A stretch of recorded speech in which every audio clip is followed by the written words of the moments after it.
Your forecast first, sponsored by Matax Heating, Cooling, and Plumbing. Well, another gorgeous day here across central Illinois. We've had just an incredible week here with these temperatures. Very comfortable again tonight, 79 in Champaign. Still some 80s showing up. Decatur and Lincoln both at that 83-degree mark. We've had clear skies, but some cloud cover trying to build in here from the west tonight ahead of a system that's bringing rain to Iowa. That should continue to fall apart as it moves in to western Illinois later tonight. Temperatures very comfortable, 66 still at 11 o'clock. It's going to be a little bit warmer tonight than what we've had the past few mornings, but still very nice.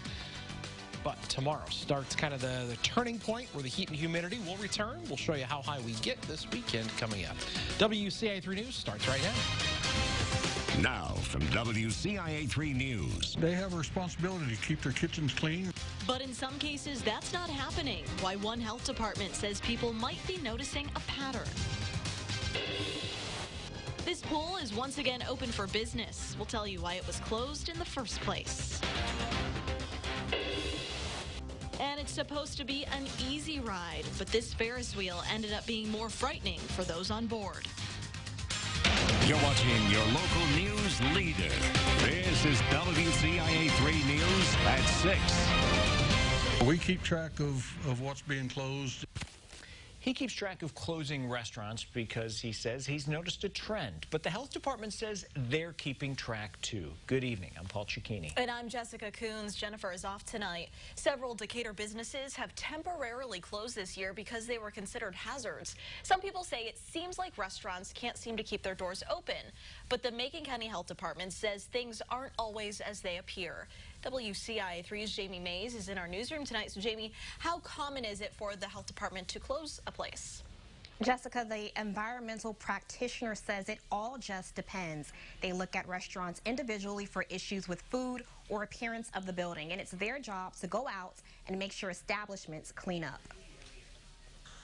Customers have watched their favorite restaurants temporarily close because of health concerns. Now they're wondering what might be lurking in the kitchen and landing on their plates. I mean, it's scary. They have a responsibility to keep their kitchens clean. That's exactly what the Macon County Health Department's environmental practitioner Brian Wood says his office is trying to do. Our first priority, of course, is the protection of the public health, is to provide safe food to people when they go out for dinner. This year, the Macon County Health Department did 650 routine inspections and had 11 closures. 3 of those closures happened on the same day, something that likely hasn't happened in over a decade. They say some places face problems in warm weather, like keeping refrigerators cool. Other issues? Insects, rodents, things like that that can carry disease. But the health department says those concerns aren't impacting their numbers. Wood says they have had about the same percentage of closings this year that they have for the past 2 or 3. But one thing that is changing, social media. With Facebook and all of the media that we have available, people are taking pictures and showing it. That's what Wood believes has gotten people talking more, customers being more watchful, and others too nervous to eat out at all. It's just getting safer to eat at home. We watch for owners' responses, but if you get nailed again, we're going to take a hard look. The health department says they do have training available that will teach businesses what criteria they are looking for when they do checks. It's their goals to keep companies informed and the community safe. Live in the newsroom, Jamie Mays, WCIA 3, your local news leader. Interesting. All right, Jamie, thank you. We mentioned 3 businesses in Decatur closing on the same day. Those were Circle K, Save-A-Lot, and Fuji Japanese Steakhouse. They all closed this week. This is the second time in the past 9 months that steakhouse has closed. Other news tonight, inmates will no longer have co-pays for routine medical services. The governor signed the bill this month. Bill sponsor Carol Ammons called the fees burdensome. Inmates were originally required to pay them to get non-emergency medical and dental services.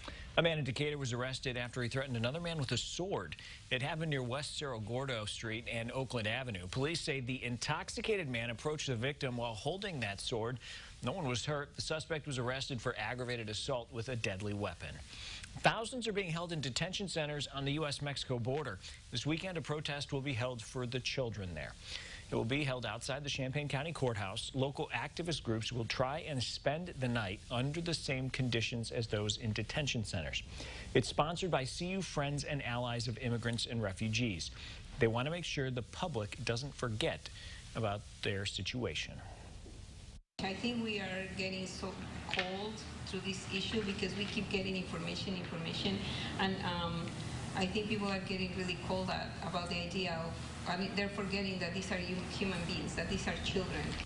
The No Cage rally begins at 7 Saturday night, and a candlelight vigil will be held at 8. We have an update for you tonight. We now know the name of a man killed in a motorcycle crash in Springfield. This happened yesterday on 5th Street and Bryn Mawr Boulevard. 31-year-old Nicholas Painter was pronounced dead at the hospital. The coroner says he was riding a motorcycle that was involved in a crash with another car. Summer construction is in full swing, and one of the areas you may want to avoid is in North Champaign. Construction is well underway on Bradley Avenue, just west of Neal Street. Crews have been working on Champaign's annual asphalt paving project in that area since the start of this month. They are covering Bradley from State Street to Carver Street. Work includes curb and sidewalk ramp replacement, minor patching, manhole adjustments, milling and paving 2 layers of asphalt, and applying new pavement markings. 1 lane in each direction is open to traffic. All of that work should be done in September. Here's a follow-up. 2 road projects in Mattoon are hoping to attract more people to the city's downtown. Leaders there say a lot's happening downtown for visitors to enjoy. One project is focused on water pressure, the other on fixing roads. Once it's all finished, leaders in Mattoon hope more people will be attracted to what they say is a real destination. There's not a lot to draw attention if you're passing through town to that area. And this project, because it touches the highway, or one of the highways, is a start at changing that.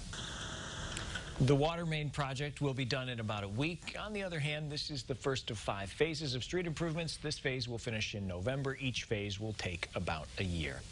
A public pool in Urbana was temporarily closed because of the possibility of E. coli. The Public Health Department says 2 people who had previously visited Crystal Lake Aquatic Center contracted E. coli. They aren't sure if they got it at the pool or somewhere else. As a precaution, the Park District superchlorinated all the pools. They say those are back open now. One summer hotspot is back up and running in Springfield after a scare last night. The Ferris wheel at Knight's Action Park got stuck. 6 people were trapped. Co-owner Doug Knight says one of his employees accidentally pulled a breaker and shut off power around the park. That's what caused the Ferris wheel to stop. The riders were down within 10 minutes. Everything is fine. We check the rides every day. We train our help. We're training constantly. We're safe. That's what I live on, is safety and cleanliness out here. And if we're not doing that job, then people aren't going to come out. Employees did call the fire department, but the situation had been resolved by the time they got there, and everything is running normal tonight. The Bears are officially in Bourbonnais. Why the feeling is so much different than in years past. Also tonight, how nice would it be to graduate college and only pay for 3 years? Why that could become a reality. And it was another very nice day, albeit a little bit warmer out there with the high temperatures. That made it back into the mid-80s, which is actually closer to average. But we did start out at that cool 54 this morning on the Roofing Dog Eye Net Bratcher weather camera. Pretty nice night. We'll talk about the heat returning and when a little bit of rain can move in coming up.